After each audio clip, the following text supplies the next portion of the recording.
Hello, welcome to the DecisionWise Engaging People podcast. My name's Charles Rogel. I'm a senior consultant here at DecisionWise.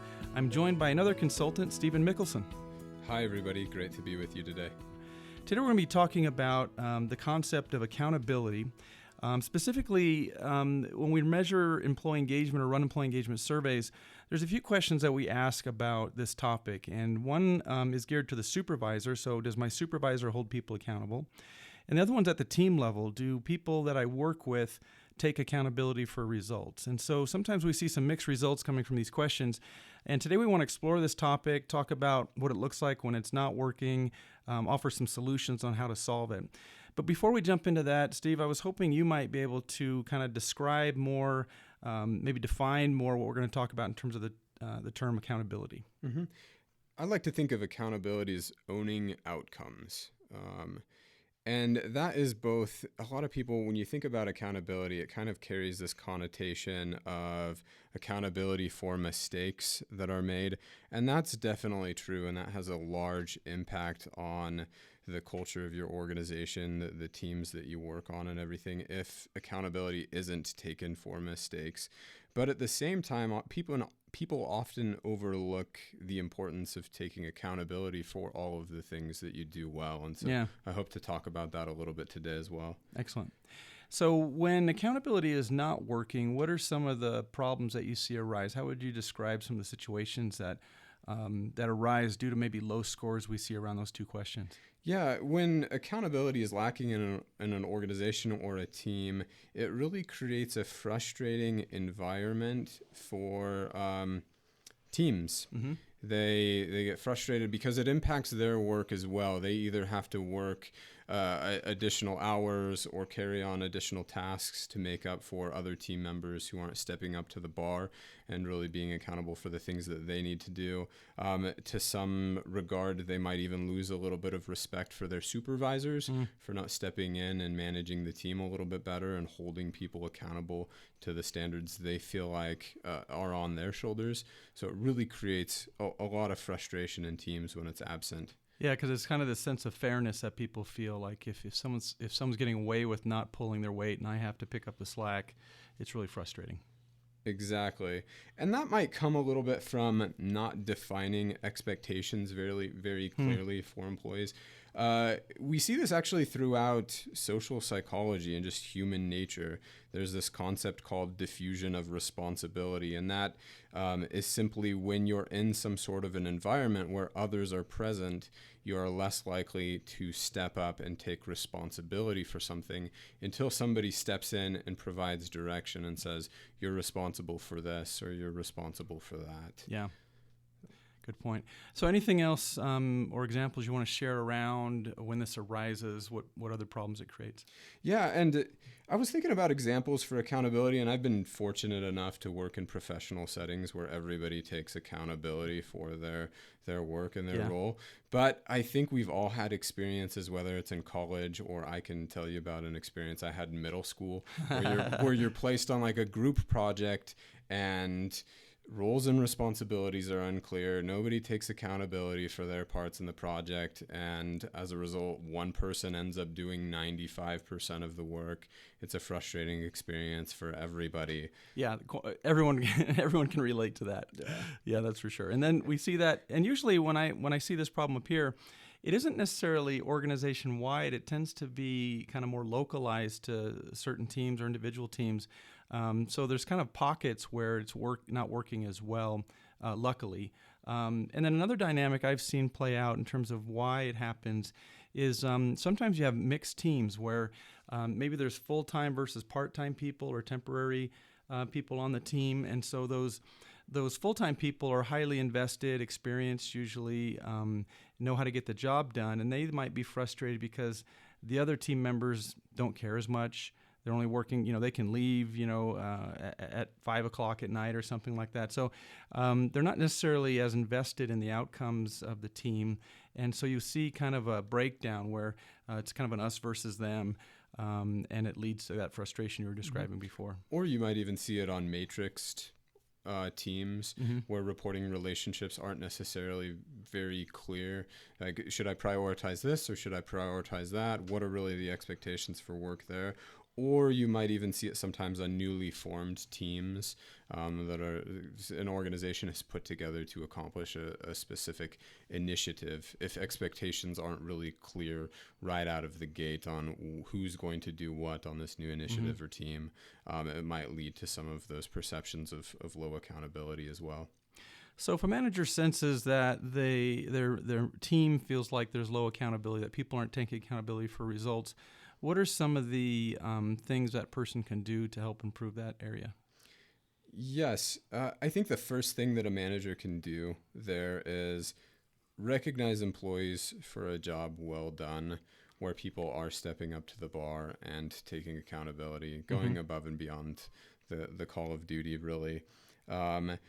That really sets up the relationship in a much more favorable light. To give you an example of this, I once had a job role where I worked as an inspector for the Washington State Department of Agriculture. And my job was essentially to inspect cherries. I stood next to a conveyor belt while these 40-pound boxes of cherries came by.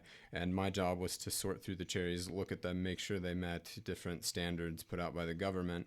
And everybody hated me because the only time I ever talked to anybody was when there were problems.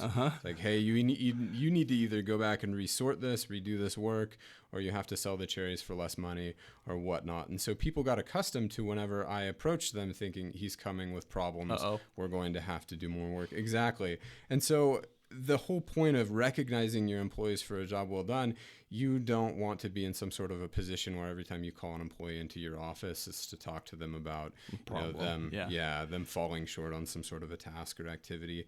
And to give you another example of this, early in my tenure here at DecisionWise, I had a supervisor who was really, really good at that. She'd give me reinforcing feedback all the time. Hey, you're doing really well on this. You're doing really well on that. You're a rock star on this.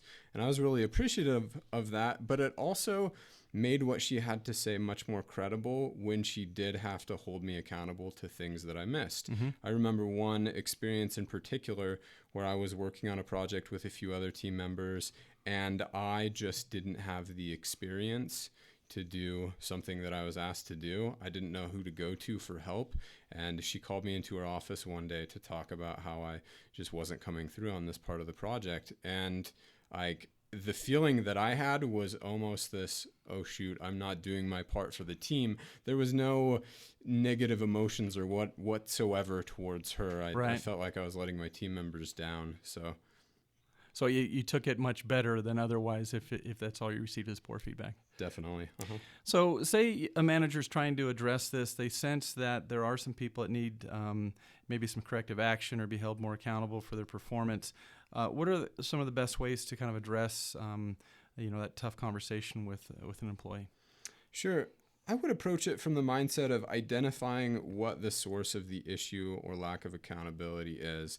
And one way to kind of dichotomize that is identify whether an employee isn't meeting standards because of training or experience, or if it's because of a behavioral or attitude problem, because that conversation is totally different. Yeah. If an employee isn't meeting standards because of training and experience, it's your job as the manager to help identify a way of helping them get what they need to meet those expectations that they have for delivery, and really support and mentor them as they go through that. However, if the conversation is more about these employees just it's not a good behavioral fit, they've consistently had a negative or a bad attitude, you might have to have a stronger conversation with them about whether they're a good fit for the team or the organization, and tell them what specifically needs to change for them to be a good fit for their team if that's what they want. So it's kind of like identifying, is it more about their capabilities or motivation? Exactly. In terms of the problem. Great. And then what's a good way to kind of do this more broadly, I guess? Are there any other good practices in general to boost accountability? Definitely. And you want to have these conversations pretty frequently. If there is some sort of a performance issue, talking to employees as soon as it happens is fantastic. A great thing that you can do to make sure you're never missing these is have regular one-on-ones with your employees. And that's a great opportunity to give them, that redirecting feedback and tell them where they're missing things, but also give them reinforcing feedback and telling them what they're doing really, really well.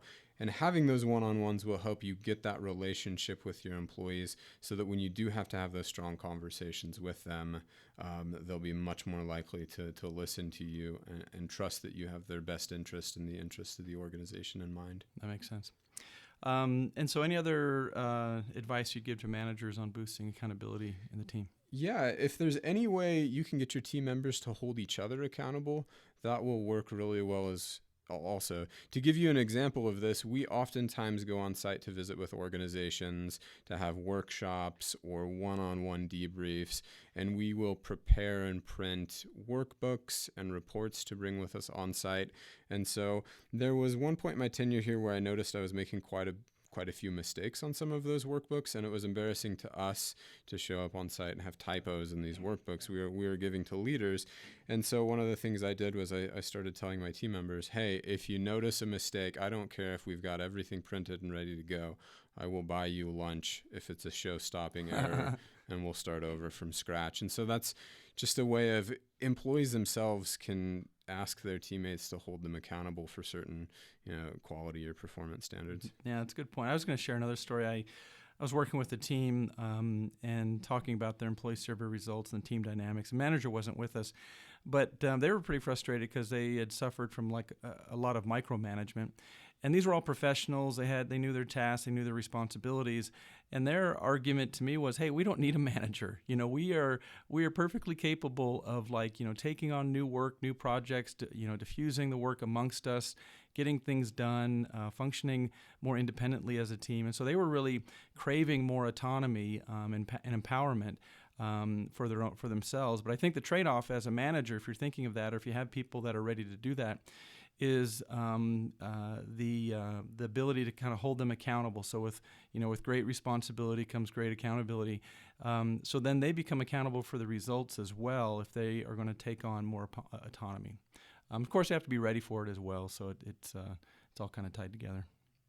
So then lastly, we talked about kind of a manager's role. Any advice for an organization overall if they're trying to boost accountability through all teams? Yeah, that's a lot harder at the organization-wide level, but there are a few things that you can do, especially when it comes to setting clear expectations up front with your leaders, with your employees, before you even hire them. So when they're interviewing for whatever position they're stepping into, let them know what's expected from an organization-wide level in terms of performance.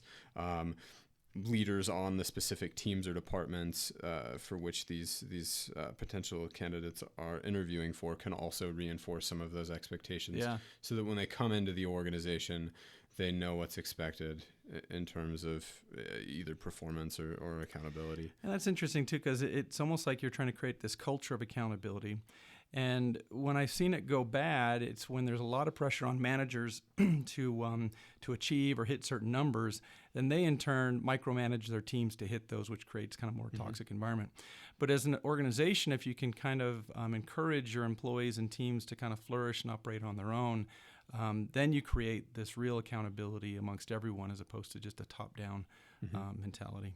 Yeah, and for the organization overall, it might be pretty high level, those expectations that you try and create during the interview process. So it might be more around the company's mission and values, making sure candidates really understand those. And, if I'm coming to this organization, this is the kind of walk and talk that I need to carry with me to be a good fit for this organization. Good point. Great. Well, Stephen, thank you very much for all the advice. Thanks, everyone, for joining us today.